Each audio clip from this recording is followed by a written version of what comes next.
I don't need their validation collectively or anything, because I know the history of what they've done to my ancestors, what they have done on the continent. You know, I just done a program about the colonialism that's on the continent, and how the things that you guys are dealing with in 2020 goes right back to colonialism, even the way your leaders are. Some of them are authoritarian. You don't have freedom of speech. It goes all the way back to colonialism. So they have, for me, they have not done anything worthy in the rest of the world. But the thing that they have done is really, if anything else, taught us to divide and taught us to hate each other. And I always say black unity ends white supremacy. And that's why they, at all costs, they will try to keep us divided. I was also wondering about, in terms of your audience, from the Advice Show into the African Diaspora News Channel, have you seen their awareness grow and how they view Africa change? Maybe even thinking about moving to Africa and that kind of thing? Well, I've definitely seen that. I mean, initially, some people didn't like the change initially. The day I announced the change, I lost about 3,000 followers. And it wasn't like white people, nothing like that. It was black Americans that feel they have no connection to Africa. Why do I want to be fooling with Africans? Africans sold us. That's a lot of, terms that's thrown at me a lot. They sold us. Why you want to go over there? And like I said, once again, that's the story of West Africa, not the story of East Africa. And not everyone in West Africa sold, they people. So I won't say that. But I'm the type of person, if you can't really go what I'm doing, then I understand this is where we part ways in life. Some people in your life for a season, some people in your life for a lifetime, and that season was over and they had to depart. And a lot of those people actually came back toward the end because they knew what we offer is something good. I didn't completely just abandon what I was doing. I just expanded what I was doing. That's all. And you know how some of us are as black folks, we're so emotional. That's the Achilles heel. Black folks, we're so emotional and we react on emotion. But, I've definitely seen the growth. We have definitely more Africans on the platform than we had definitely now than in the past. I wonder what your thoughts are around, growing up, I always felt, why is there this energy against Africans or black people in general? South African, for me, I'm encompassing all black people around the world. Why so much negativity? Why the constant campaign?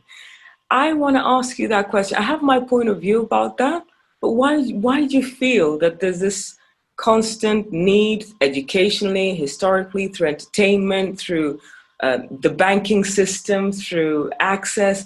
Why the constant barrage of negativity that keeps making things difficult for Africans around the world to get ahead? I have just come to the conclusion as a collective, I'm not saying as individual people, but as a collective, I'm talking about the Mzungu. They're not coming to save you, save Africa, and anything they come to do is a hidden thing behind it. I don't trust them collectively.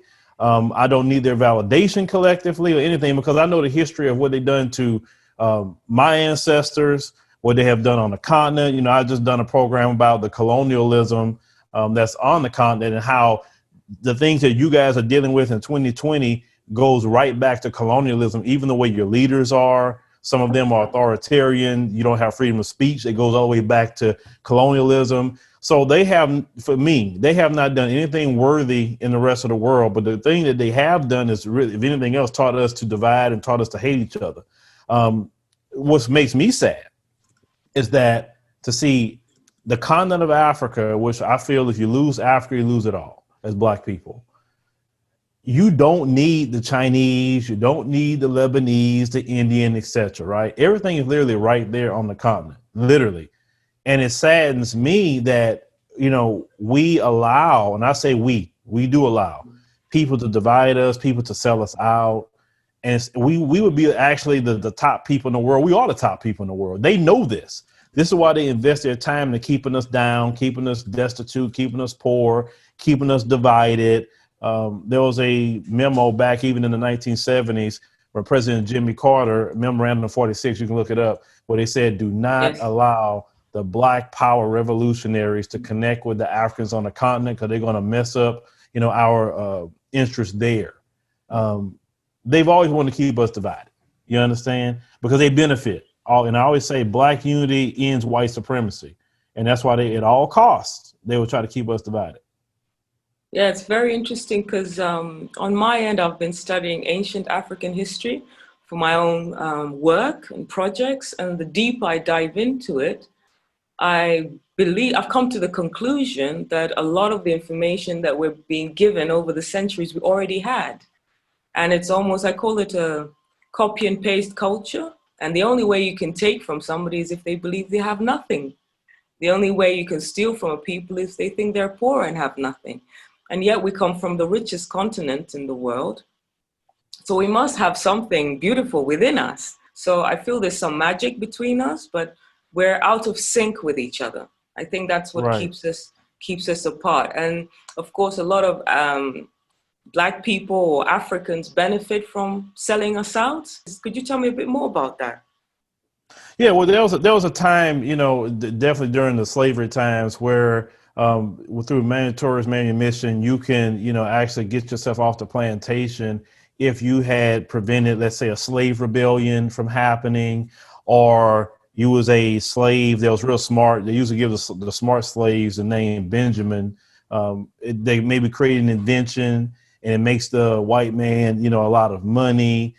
You can also, that's another way to get off the plantation. If you save the master's life directly, like let's say a rebellion happened and you just ran and fought for the slave master and saved his life, that's another way you possibly could have gained, your freedom, or if anything else, you could have been top, person on the slave plantation. And they have done that even to this day.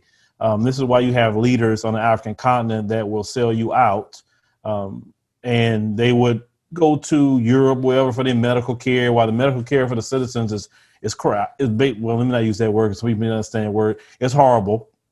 And you've seen one, I forgot which African president that died because of the system in his country was horrible because he couldn't leave because of COVID.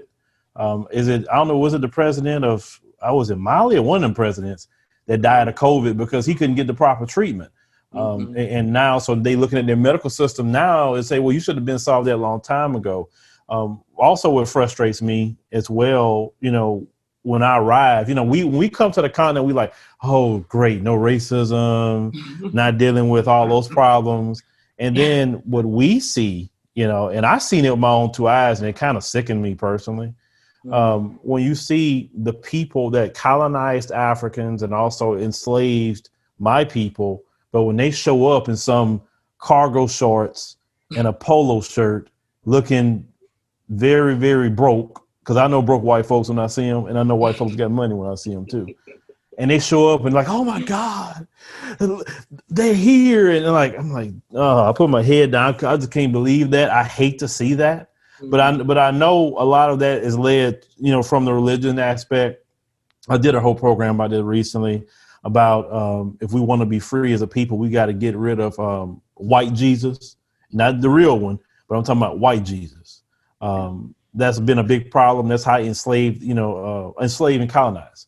And through white Jesus. And Ethiopia was smart. They already had the scriptures for thousands of years. Yeah. So when they tried to come to someone like King Johannes IV and try to say, hey, we was coming in with the good news, and like, we don't need you here.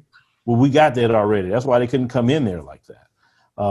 It's that old statement, they came in with the Bible, and when we closed our eyes to pray, they took the land and we had the Bible. And that's really what it is. It's white Jesus. And Nigeria has one of the biggest white Jesus statues on the continent. And I'll say, if you want to be free, destroy that statue. That's the first step. Because if you're praying to a blonde, blue-eyed man every day, you will not have an argument when he arrives and tells you what to do. But I feel like this Pan-African movement is starting, Right now, I feel there's much more energy, much more of a sense of ownership of the African continent by Africans in the diaspora, and also a sense of possibly moving over and working here. What do you think about that? Well, the youth of the continent and just in general is what I would rather talk to and focus on. I mean, we have a class of Black people, whether they're on the continent or even here in America. They didn't kind of just gave up. They just want to live their days. They don't want no trouble. They don't want to, rattle no, they don't want to do anything like that. And unfortunately, they left us in a bad position by how some of them have moved. So you do have some Africans on the continent and some people in the diaspora that feel like they ain't my people, and that's fine. You don't have to like me. That's good. Okay. But we never see this vitriol toward the Chinese. We never see this vitriol toward white people or Lebanese or Indian people who's coming in, Russians or whoever else is coming in. That's just that self-hate thing. But how I feel, how I'm doing my platform is people are used to seeing now someone from Ethiopia, someone from Uganda constantly talking on my platform. They're seeing different stories that's happening, what the Arabs are doing, with the kafala system to different Africans that's going to their countries, and I'm kind of hostile when it comes to a lot of those Arabs, because Arabs enslaved Africans first before the white man enslaved Africans. But no one wants to talk about that. I don't know why. And he's still enslaving Africans and raping Africans and doing all kinds of things. I don't know why. People don't talk about that more. But I believe that we all trying to come together, and it's going to be the internet age is allowing that to happen. Please like and subscribe. Shout at Hues Films.